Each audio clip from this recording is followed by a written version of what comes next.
ndị be anyị na-ekene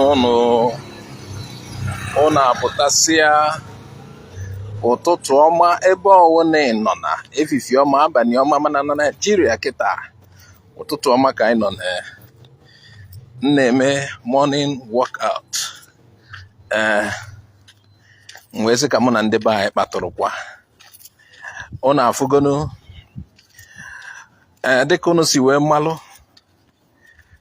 onye na-achị Ohaneze Ndigbo nke wiwe anyanwụ ọnwụgonu enyikwa naanị ya kwa ya.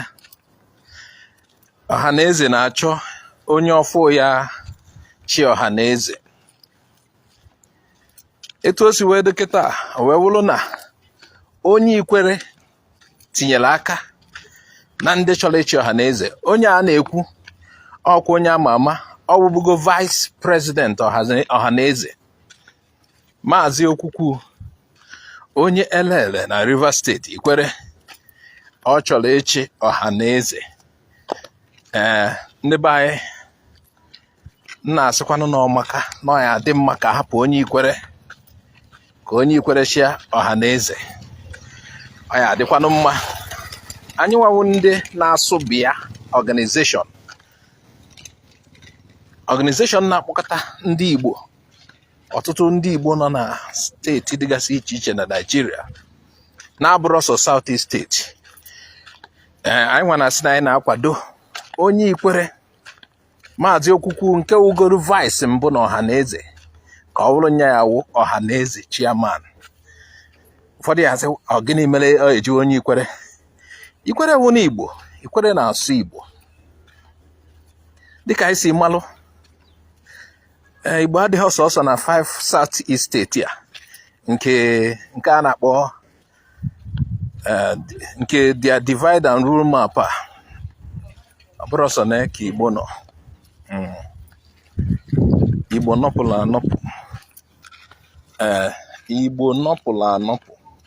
Igbo anọghị ọsọsọ na Anambra na Imo na Abia na Ebonyi na Enugu. Mba, Igbo nọ na Benue, Igbo nọ na Rivers steeti, Igbo nọ na Delta steeti, Igbo nọ na Kogi, Igbo nọ na Akwa Ibom steeti, Igbo nwekwara ike nọ na Cross River. Igbo nọsala anọsa ụkwa outside Nigeria. So anyị na-asọpọtụ nwanne anyị nwoke onye Ikwerre elele nke a na-akpọ Maazị Okwukwu ka ọ chịa Ohaneze. N'ebe a dịka unu si mal, anọ m na early morning workout. Oge ka m kpọzie morning workout ka m ghara ịkpọ early morning maka chi efochana. Ife na-akụ ebe a kịta awụ after 8 na time a n'Igbo, Nigerian time after 8 na-akụ. N'ebe anyị na-ayọ unu ka akwado Maazị Okwukwu of Rivers State ka ọ chịa Ohaneze. Ọ ya aka mma ka m kọtụrụ na obere akụkọ ka anyị wee na-aha ya. Ndị be anyị, unu n'anya unu afụ na-eji ife gbasara ikewa steeti eji wee chọọ ịkpụsa ndị Igbo. Dịka nsi wee kwu na mmalite ife a na-eme, Igbo anọghị sọsọ na 5 Southeastern steeti. Igbo nọpụrụ anọpụ ma na-eji steeti wee kerisi anyị. Ụfọdụ na-asị na otego bidolu ife gbasalụ ikelesi ndị Igbo ka ha adị nọkọ ọnụ, maka anọkọ ọnụ a sị na ha na-akpa mkpamkpa na ọ na-adị egwu. Unu ghọtara ndị kwuru okwu sị anyụkọ mamịrị ọnụ ọgba ụfụfụ. Ma ndị ọcha ama na ndị Igbo nọkọ. Ndị Igbo so na ndị nyere ndị ọcha nsogbu mgbe ndị ọcha na-achọ ịbịa chịa Naịjirịa mgbe gboo. Ndị ọcha malụ na ndị Igbo nọkọ ọnụ na nsogbu ya adị, ha wee tisawa ndị Igbo. Ejikwa agwa ndị a na ụlọ ahọzi ndị Igbo na ndị awụghọ ndị Igbo na ndị awụghọ ndị Igbo na-ekwe ndewu ndị Igbo. Mana ọlụ anyị kịta anyị nwawu ndị na-asụ bịa social cultural organization. Ọlụ anyị kịta awụ ka anyị kpọkọnyeta ndị Igbo ebe ọwụ na-esi wee tisasị ndị Igbo ka anyị jikọnatakwa ndị Igbo ọnụ. Ọ ife anyị na-alụ.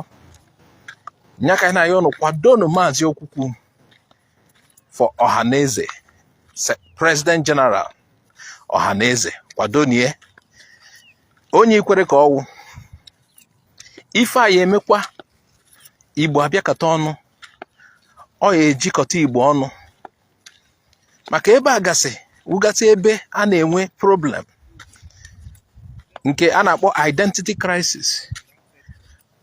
Ụfọdụ na-ajụzi anyị ha awụzikwa ndị Igbo, mana unu n'anya unu afụ na ndị awụ ndị n'agbanyeghị na na-asị na enwere identity crisis n'ebe dịka Ikwerre ma Rivers State ma Delta na ebe ndị ọzọ gasị, mana ọtụtụ n'ime ha kakwelu na ha awụ ndị Igbo, ndị dịka Maazị Okwukwu. Nyawụ na ife ọwụ na dịrịle ndị Igbo na ọ ya eso wee keta ya, ma ọchịchị ndị Igbo a ya eso. Nya ka njisi unu tụnyelie onye Ikwerre ịchị Ohaneze ya eso kpọkọta Igbo ọnụ. Malụkwa na amalụ maka ụfọdụ onwe ngo ife onyonyo mere ụfọdụ na-asị m ọ gịnị ka m ji ayọlụ ndị a, gịnị ka m ji ayọlụ ha na ha achọghị iwu ndị Igbo, mana mata na ọtụtụ n'ime ha chọrọ ime ife ndị Igbo, kweta na Igbo ọ bụrụ Ikwerre niile ma ọ bụ ndị Delta niile si na ha achọghị iwu ndị Igbo. Ọtụtụ n'ime ha chọrọ isonye n'ife anyị na-eme. Maazị Okwukwu otegori ọnọ n'ife ndị Igbo, na-emesi ife ndị Igbo ike maka na ọma na onye Igbo olugonu na omume onye fụlụ ozi agbasa ya. Maazị Okwukwu ka anyị chọrọ ka ọ wụrụ next Ohaneze President General, onye na-anọchi anya iwe anyanwụ nke nwungolo anwụ, onye anyị chọrọ ka ọ chịa Ohaneze kịta Maazị Okwukwu. Ndị be anyị ga-anụ ntị.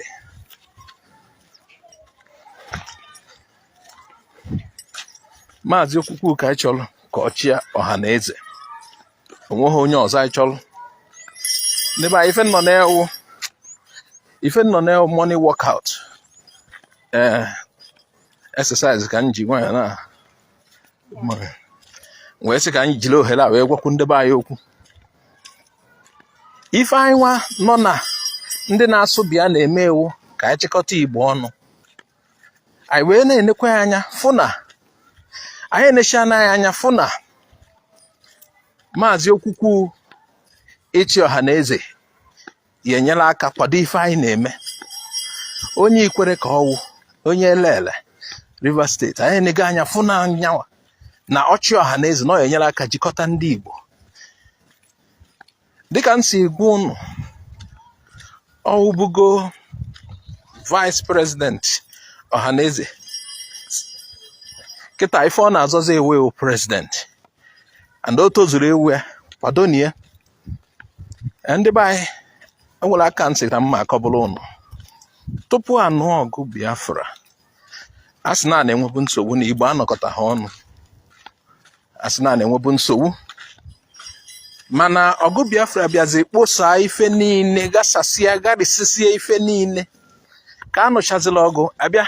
Mgbe ha na-anụ ọgụ enye ụfọdụ steeti, ka enyeziri ụfọdụ steeti, ụfọdụ jukwuzie na ha wụghọ ndị Igbo, ma ndị chenjiri afa ebe ha bi ma ndị chenjiri afa ha na ha ya azazikwu Igbo. Unu anụgo maka akụkọ onye na-eme ihe onyonyo a na-akpọ Stella Damascus.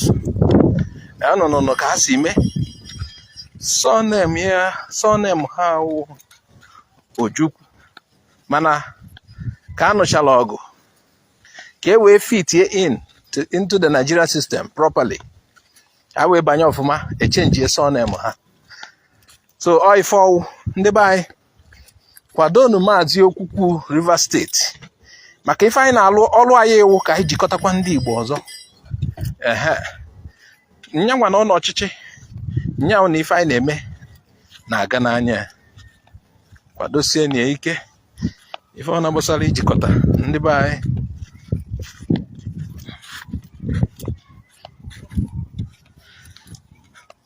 Ife ọ na-agbasara ijikọta ndị be anyị, nya ka anyị na-akwado, ọnya ka anyị ji kwụrụ n'azụ Maazị Okwukwu na-ayọ ndị Igbo tụnyelu na ya ka ọ bụrụ nya ya achị Ohaneze. Ebe a ka ntị ka nhapụ ya ngwa daalụ nọ. Chetakwanụ nọ morning walk ka anyị nọ. Anyị ya na-ewetara nụ morning walk dịka anyị si wee nwee ike. Afa nwụ Azụka Oje, Igbo Area TV. Ngwanụ ka ọ dị nọ.